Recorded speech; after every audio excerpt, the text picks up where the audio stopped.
Well, it's an honor to be joined by Mr. Adi Schwartz. He is an Israeli journalist and researcher and academic.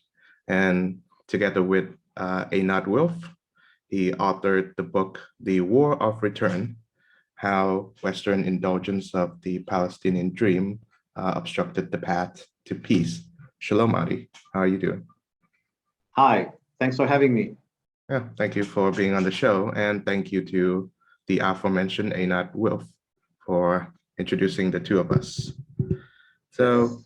I should like to begin by asking you a very simple and softball question, and that is, how would you define the term Zionist, and why are you one? Why are you a Zionist? So for me, uh, Zionist, uh, Zionism, more largely speaking, um, is something very simple and very basic. The desire or the wish, which was translated into a political movement of freedom and independence for the Jewish people. So the idea is that Jews are a nation. There is such a thing as a Jewish people.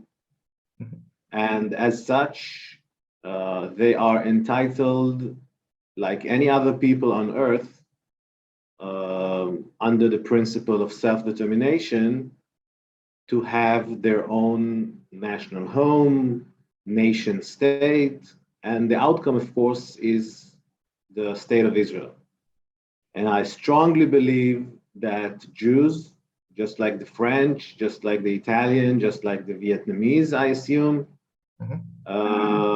are entitled to live freely without the control and without domination of any other nation. And the embodiment of being a Zionist and of this belief is, of course, the state of Israel, where Jews can, decide how they want to live their lives, be the masters of their own fate. Mhm. Again, being equal to any other nation on earth. So this is Zionism, and this is why I am a Zionist, because I strongly believe in this principle. Awesome. I read that the father of your nation, which is David Ben Gurion, actually met with the father of my nation, or at least the person whom the Vietnamese pronounce as the father of my nation, Mr. Ho Chi Minh. Uh, and I believe Uncle Ho, as the Vietnamese call him affectionately, actually offered some parts of the Vietnamese land to Ben Gurion in order to settle the newly formed state of Israel, but Mr. Ben Gurion refused it because he wanted the state of Israel to be part of the land of Israel. Um, so what is the significance of the land that Israel is being situated at right now? So first of all, I must admit I didn't know that Ho Chi Minh offered territory in Vietnam. I knew that David Ben Gurion met with Ho Chi Minh, and I'm not surprised because they are members of the same, I would say, worldwide movement of other leaders who, in the first half of the 20th century, wanted to strive for independence. So this is something which makes sense. And you know that I don't know how it looks from Vietnam, but people tend to see Israel as a very Western country. But in fact, I think that historically speaking, Israel is much closer to what was once called the third world or the developing world, or the unaligned world, or whatever you want to call that, which is nations both in Africa and in Asia, which gained their independence in the 30s, 40s, 50s, 60s, right? Something like that.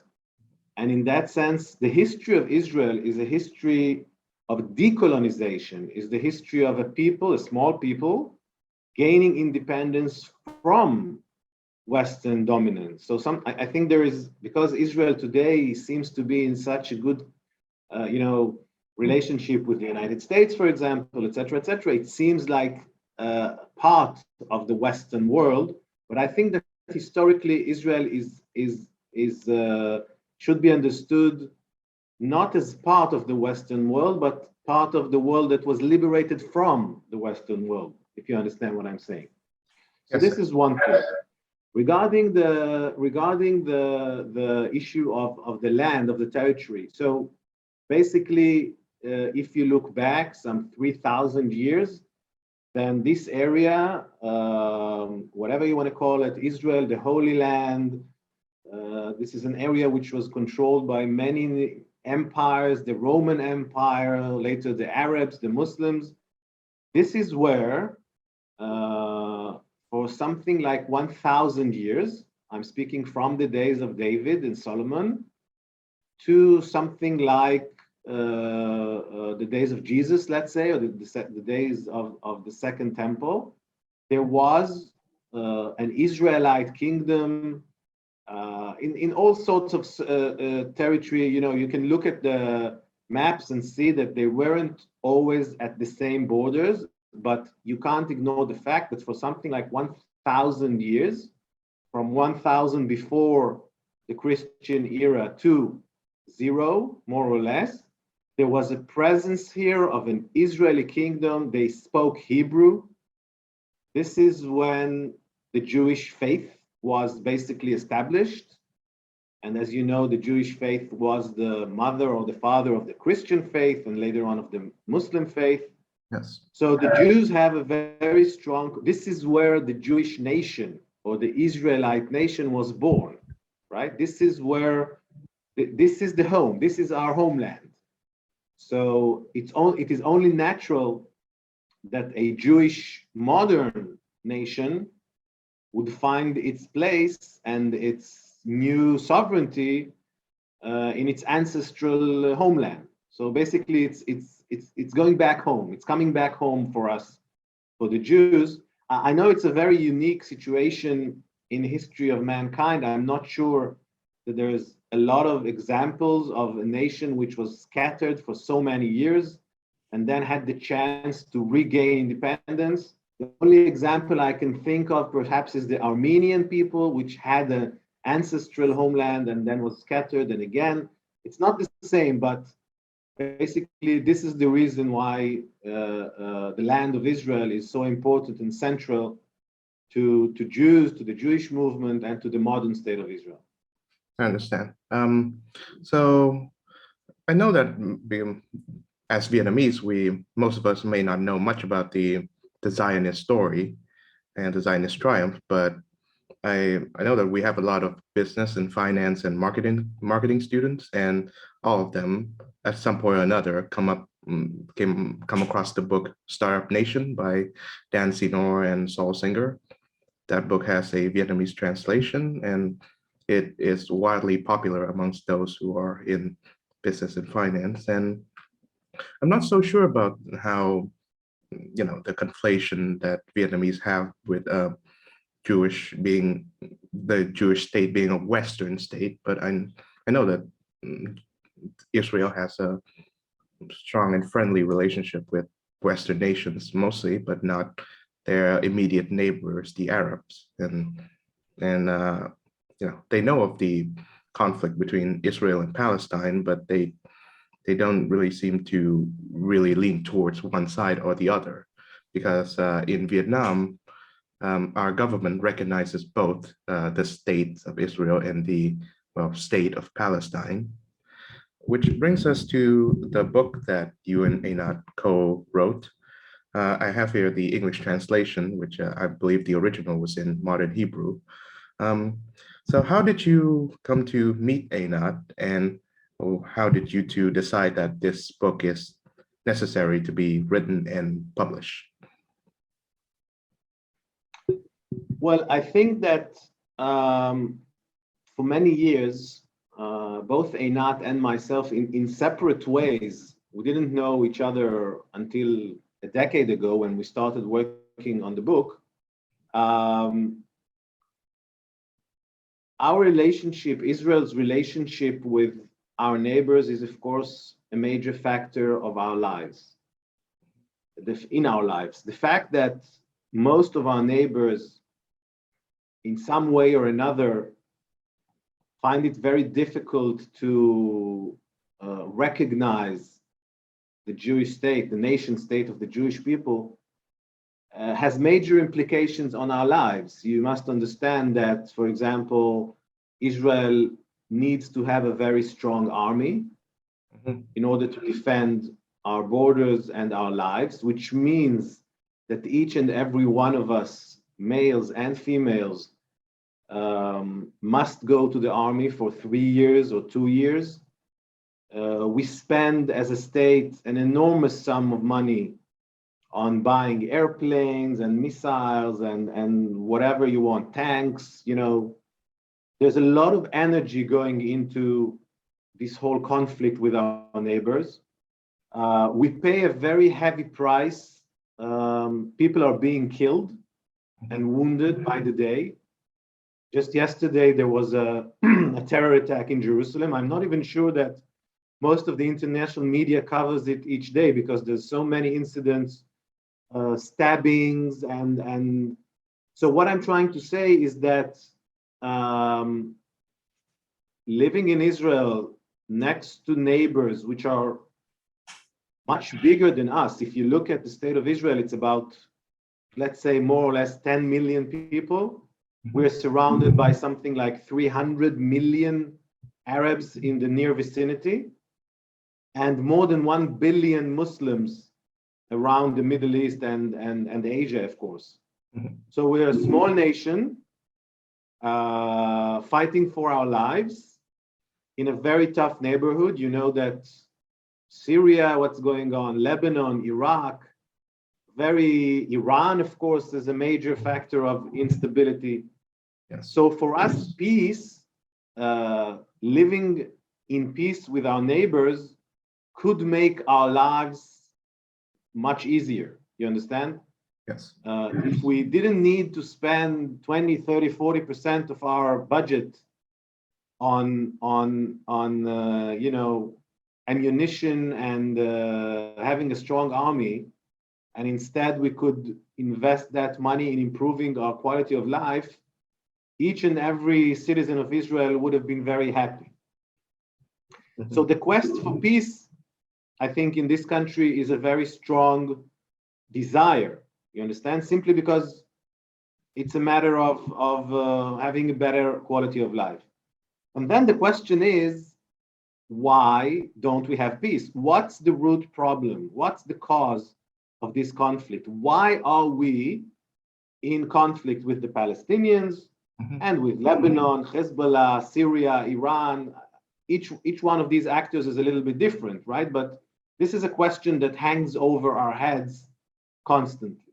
So this is the first question. And I think both Einat and myself, growing up in Israel in the 80s and the 90s, I mean, politically, there seemed to be an image or a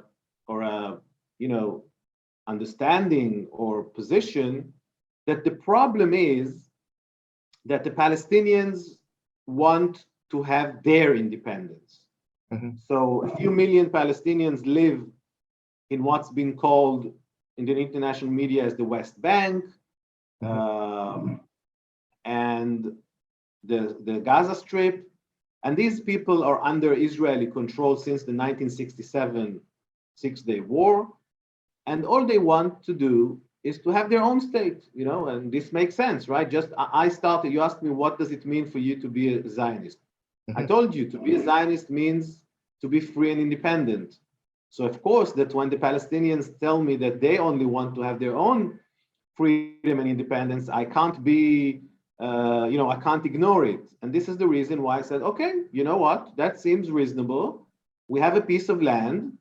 The Jews have their own state in Tel Aviv, Haifa, whatever areas we have. The Palestinians want to have their own state in the West Bank. Okay, let's take the land, split the land. It's a very tiny land.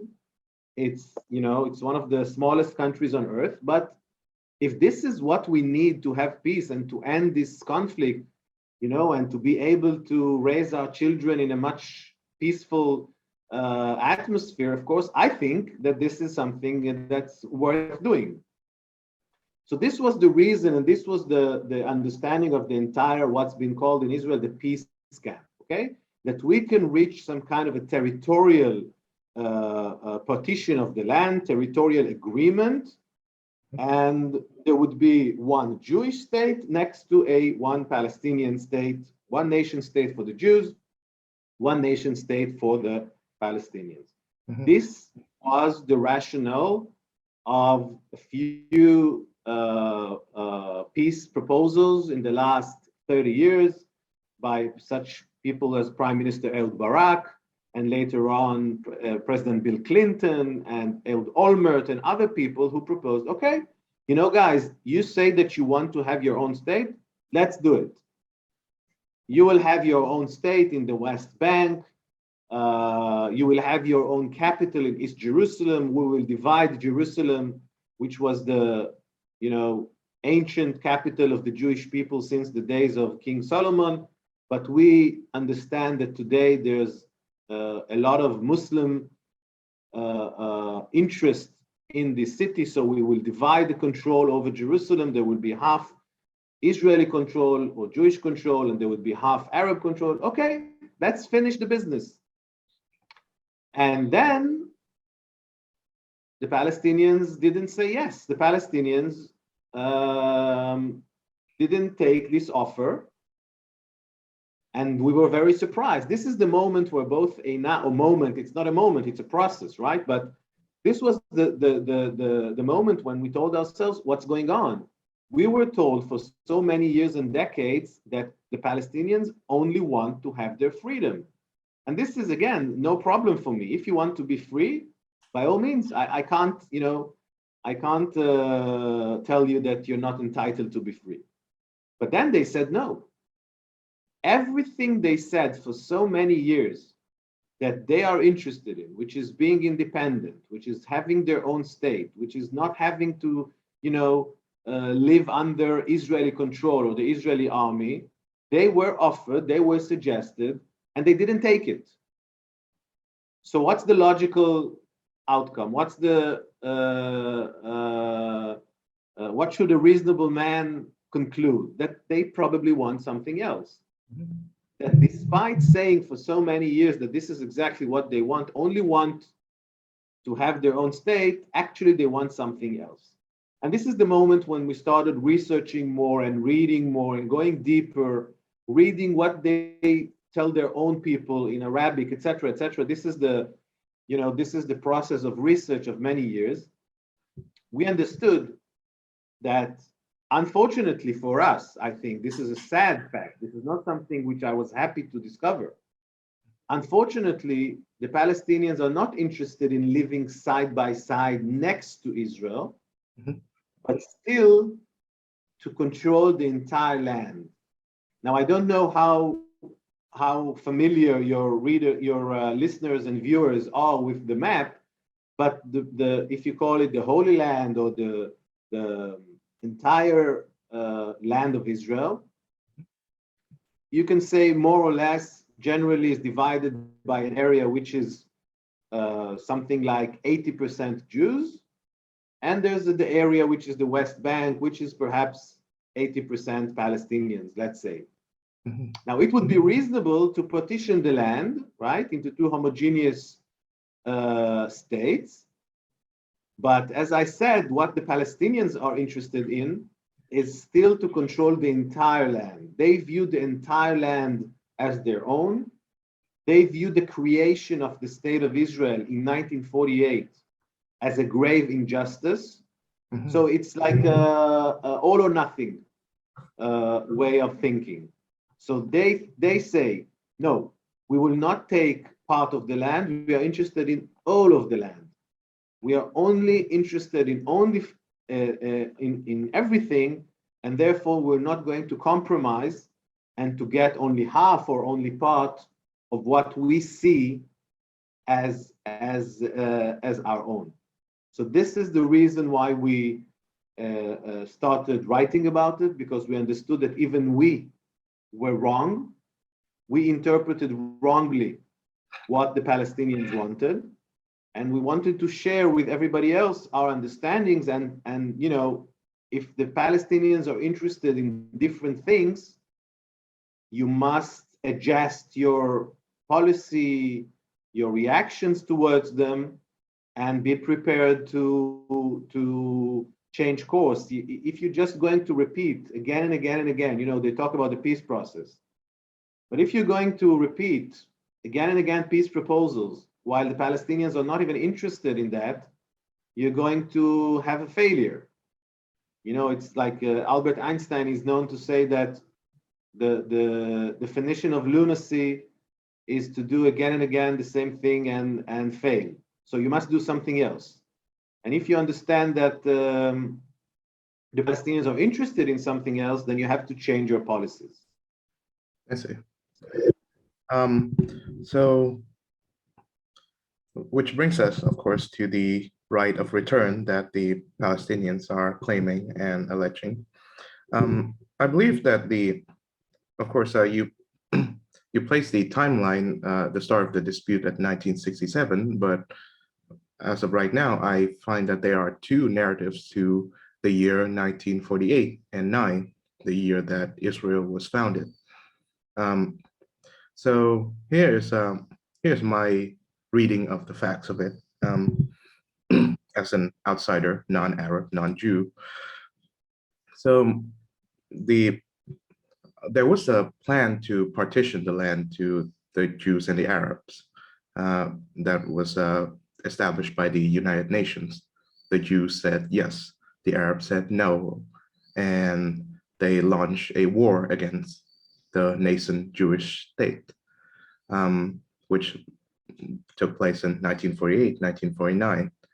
During that war, about 700,000 Arabs were displaced from their homes in the land of Israel.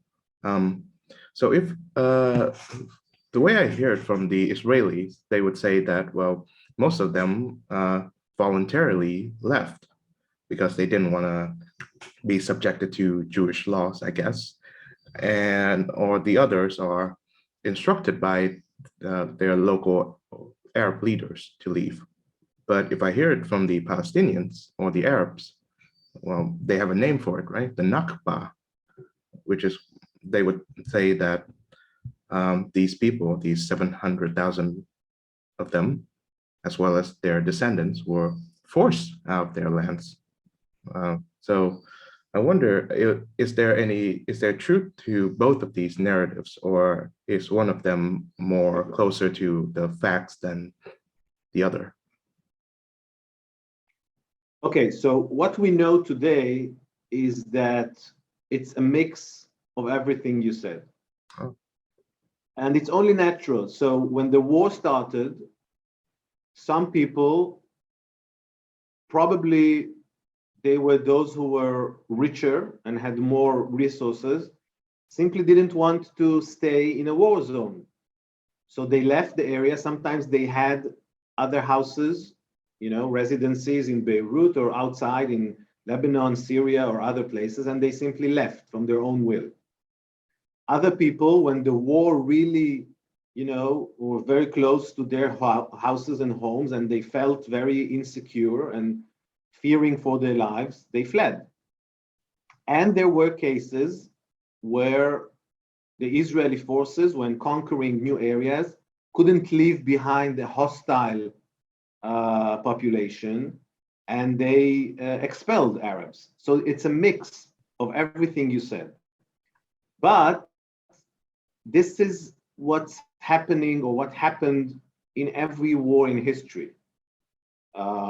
When you look, for example, I can give you examples from Europe, but since you're talking with me from Vietnam, we can take examples from Asia. Mm-hmm. In a very similar period of time, 1947, 1948, the Indian subcontinent was divided into a Muslim country. And so in India and Pakistan, there was a terrible war. There was a terrible transfer of population, and there were millions of uh, of uh, of refugees.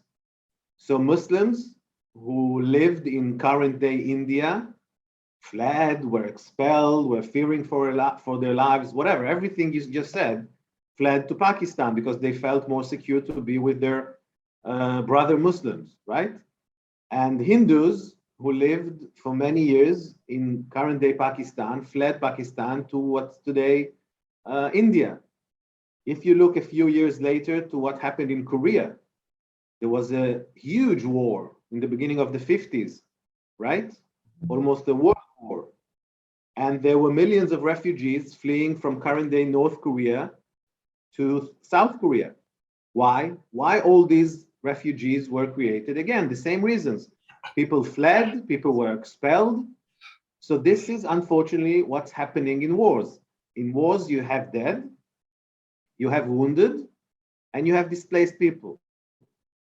I think that the more interesting question is, or the more interesting question to ask is, how come after 75 years, because we're now 74, 75 years later, how come the Palestinian-Israeli conflict is the only conflict from the 40s where you still have refugees?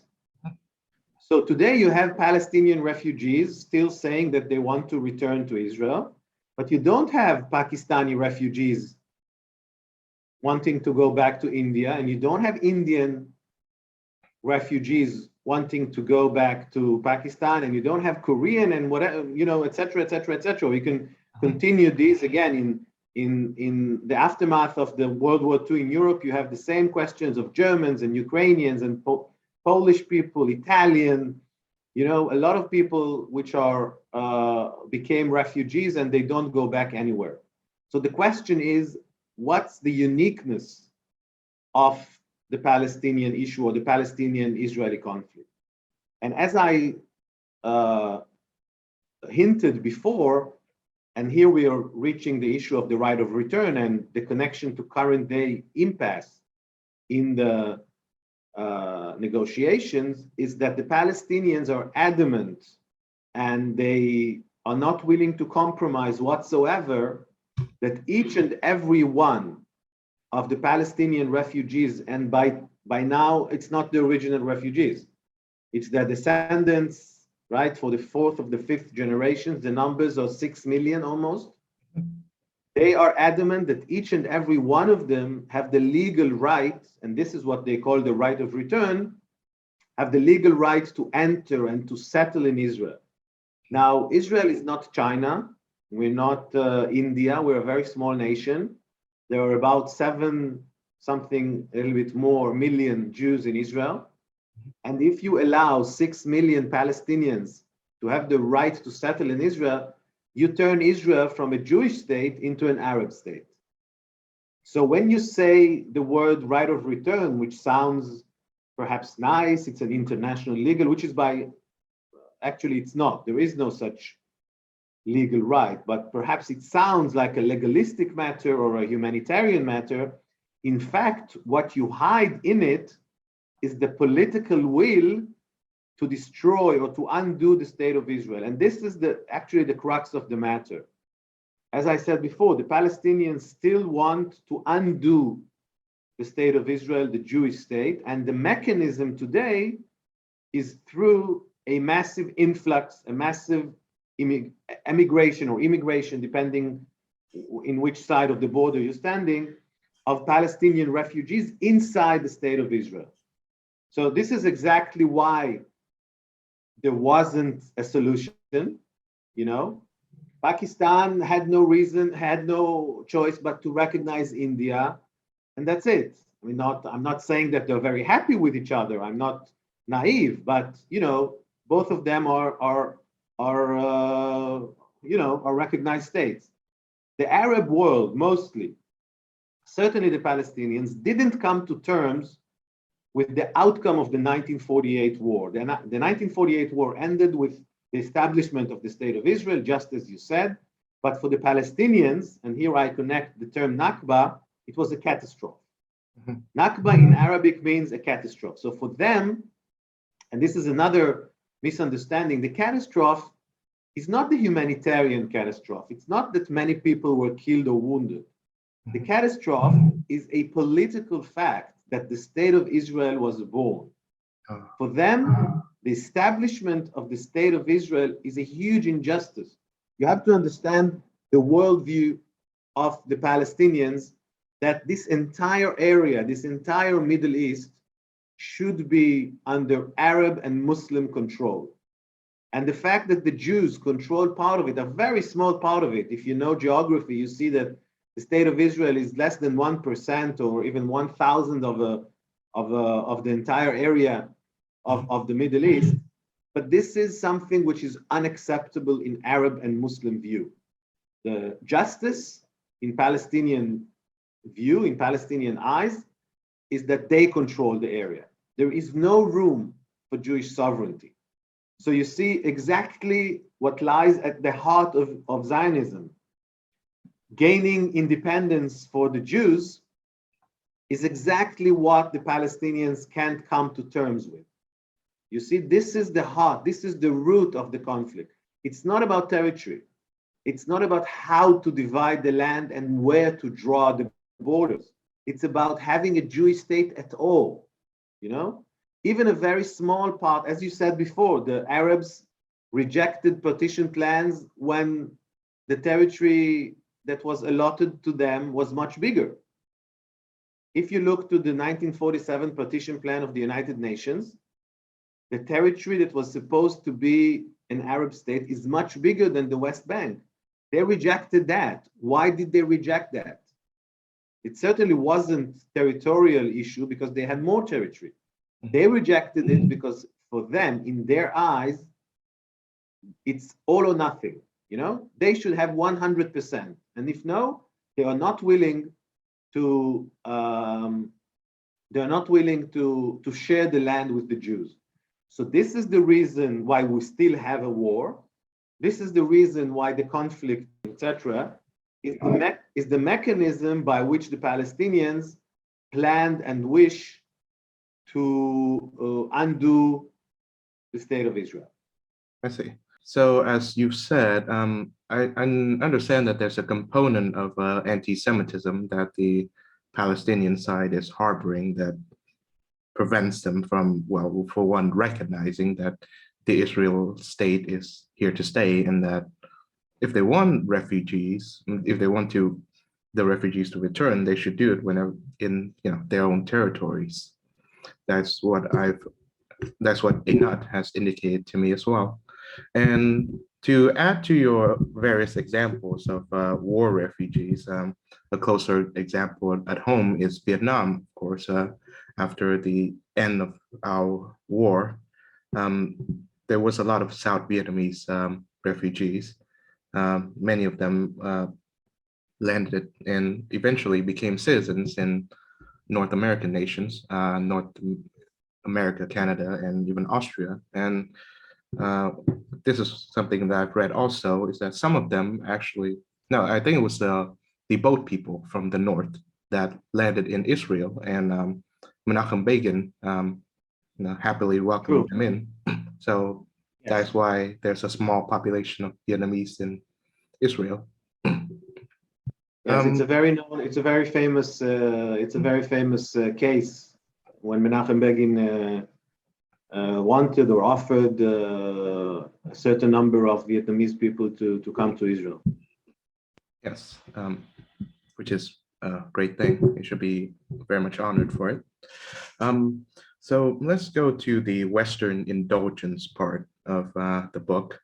I understand that, and this is, you've analyzed this very precisely in the book, and the idea that Palestinian refugees are defined very differently from the rest of the classes of refugees, whether they are from Syria or Ukraine, as we are talking about right now. But so, how different? What is the difference between Palestinian refugees and those of any other land? Okay, so it started right after the war, the United Nations created an agency to try, which is called UNRWA. By the way, it was a temporary, supposed to be a temporary agency, and instead of being, or instead of having being temporary only for 18 months, it is also already how much? 72, 73 years and counting. So it's not going to, I don't think it's going to stop in the near future. And I think that in the beginning, I'm quite sure by actually, that Western countries had very good intentions. They wanted to help the Palestinian refugees. You know, if you look right after the war, in 1949, there were really people in need. You know, after the war, people live in tents, they need food, they need shelter. That's very natural when you're just looking at the aftermath of the war. But now there is no such need. If you go to what's been called refugee camps, Palestinian refugee camps, which is not very different from Palestinian neighborhoods. So you will, they're just a neighborhood inside the city. It's called refugee camp, and people there are considered to be refugees, but there is no big difference between them. There is no real need for that agency to be alive. The only reason that they are still considered refugees is, as you just said, the international community's indulgence of the Palestinian dream, and I'll explain. As early as 1952, we found documents of American diplomats, American ambassador, for example, in the Kingdom of Jordan, writing back to Washington and saying, listen, this entire program of ours, of our attempt to reintegrate, to help the Palestinian refugees, to give them money, to give them working opportunities, housing, etc., simply doesn't work. We're not getting the cooperation, not of the Palestinians and not of the surrounding countries. Why? What was the reason? Because from the early days, the Palestinians said that they're only interested in reconquering the land and returning to the state of Israel. So for them, cooperating with the West, you see, there was two very different and distinct visions. The Arabs still wanted to return to the lands that they left, thus meaning the end of the state of Israel. And the West had a very different vision. The West wanted to finish the war, to create some kind of a peace, and to give these people a new future, new opportunities, etc. So there were two very distinct visions. And as early as 1952, an American ambassador already recognized that there's a problem. We are going to very two distinct paths. You know, the Arab world, the Arabs, and including the Palestinians, simply do not cooperate with us because they're adamant in their vision of destroying Israel. And he wrote back and he said, listen, UNRWA is useless. The United Nations Agency for taking care of Palestinian refugees is useless. We're just pouring their money. We're paying salaries. We're sending, we have very good intentions, but there is no need. We should even close down UNRWA. This was as early as 1952. Now here enters the bigger issue that the Palestinians were never alone in their conflict with Israel. If you look at the Palestinians, they're, a very small, relatively speaking, in worldwide terms, they're a very small nation. There are, let's say, 5 million Palestinians, 8 million Palestinians, 10 million Palestinians. It's not that much. They don't have that much power. But when the Arab states decided to back them, and when the Arab states decided to make the issue of Palestine or the issue of Israel into the center of their entire world vision, and the Arab world is much bigger. Egypt by now is 100 million. Saudi Arabia, Syria, Iraq, Lebanon, North Africa, right? They were all the Arab League. There was such a group as the Arab League. Here you're already talking about at least tens of millions in the 40s, and by now hundreds of millions. Now, I remind you that for the most of the second half of the 20th century, we were under the Cold War. There was a huge importance for the Arab oil. So Israel didn't have to deal only with the Palestinians, but it was Israel against the Arab world. And the interests, the very cold interest, realpolitik, realistic interests of the West, and when I say West, I mean the United States and Western Europe, they didn't have any reason to go against the Arab world. Again, it wasn't against only the Palestinians. They could have said, listen, guys, come on. The state of Israel is here to stay. But by the way, this is exactly what they have to do today. To come to the Palestinians and tell them, listen, guys, the state of Israel is here to stay. We're not going to spend even $1 anymore, not on UNRWA and not on anything, as long as you continue to harbor that dream, as we say in the book, the Palestinian dream. If you are going to sustain this dream of destroying Israel, we're not going to give you even $1.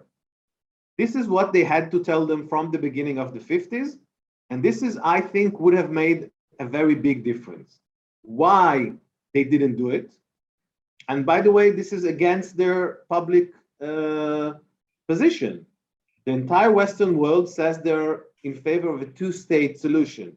A two-state solution means that one of them is a Jewish state, right? This is something that the Arabs and the Palestinians, I mean, saying the Arabs is a little bit misleading because now we have a relationship with the United Arab Emirates, etc. So when I'm saying Arabs, it's those Arabs who are still not recognizing Israel. But as long as the Cold War dominated international politics, and as long as the Arab world had a very strong, even today, by the way, OPEC countries had a very strong influence on oil markets and the international economy, the West simply decided not to go against the Arab world.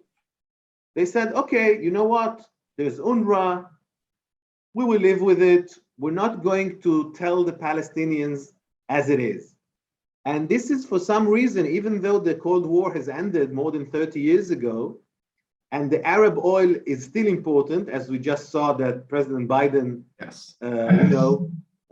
had to fly half of the world in order to see the Saudi crown prince. So I can't say that Arab oil is not important anymore, but I think it's a little bit less important, at least in the United States. I think they're almost energetically independent, but let's say that the geopolitics has changed from the 50s, certainly vis-a-vis the Cold War.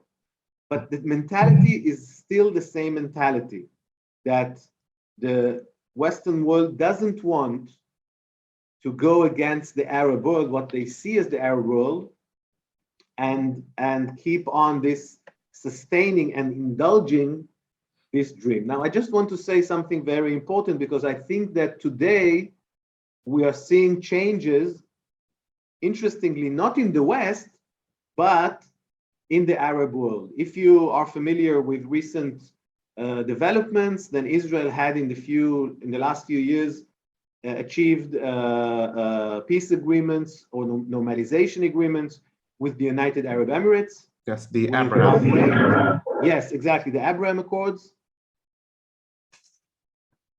And you can see and listen to more and more people, for example, in Saudi Arabia, saying out loud, why did we support the Palestinians for the last 75 years?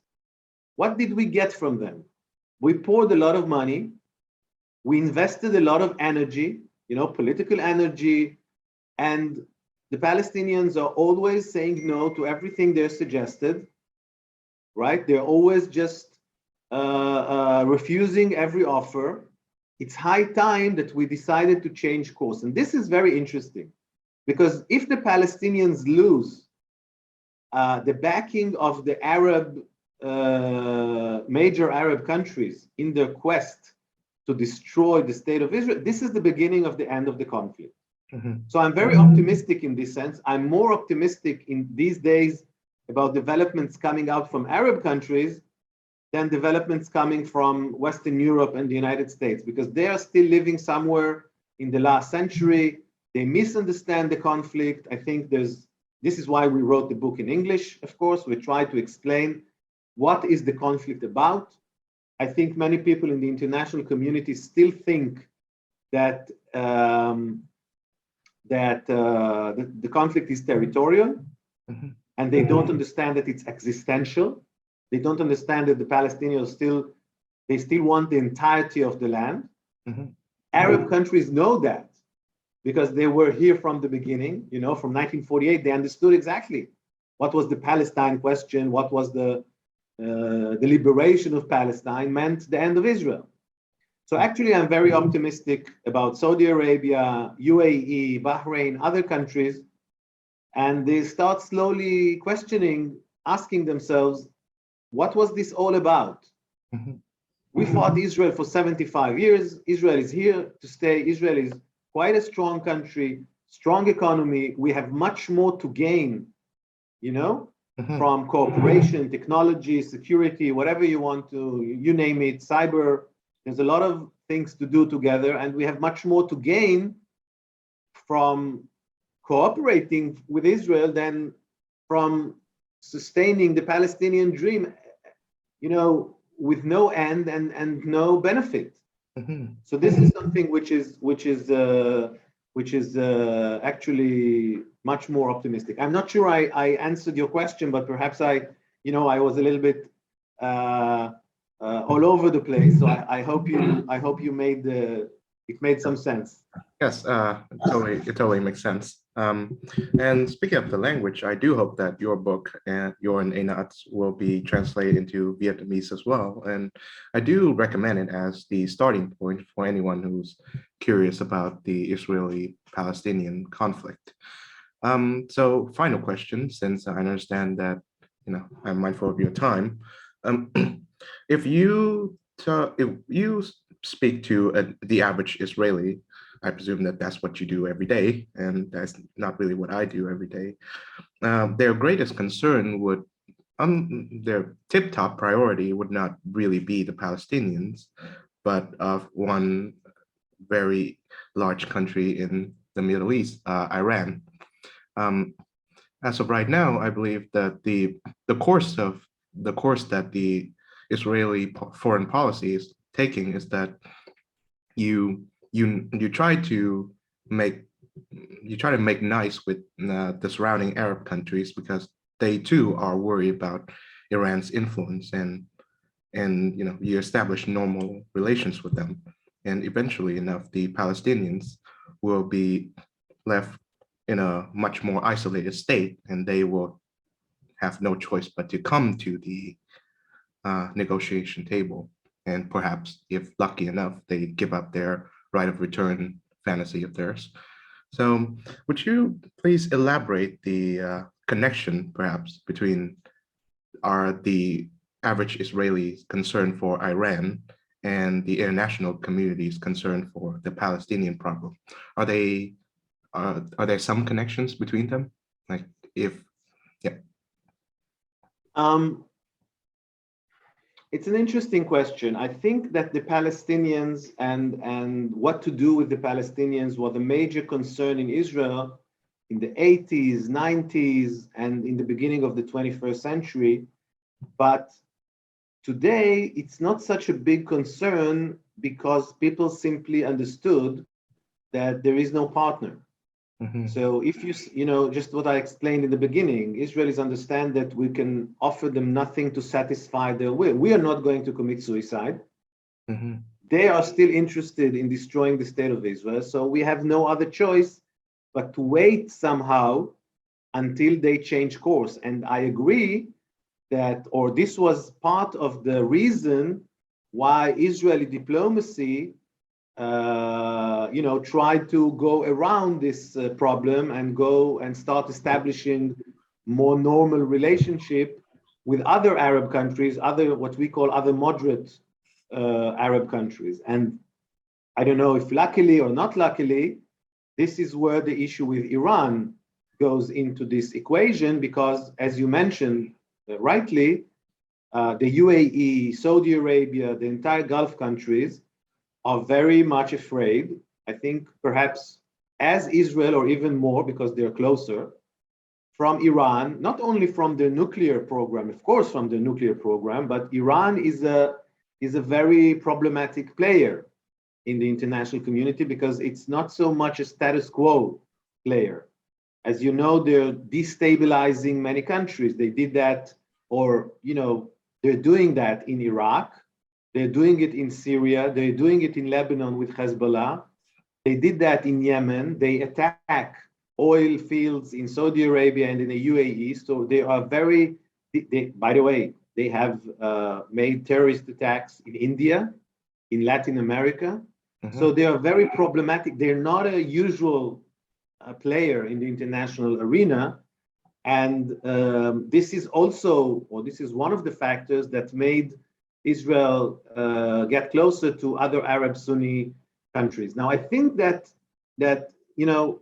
it's quite a classic case of where you sit is where you stand, or where you stand is where you sit. I don't remember how you say it, because people who live in Europe or in America, they don't feel such an urgent threat from Iran.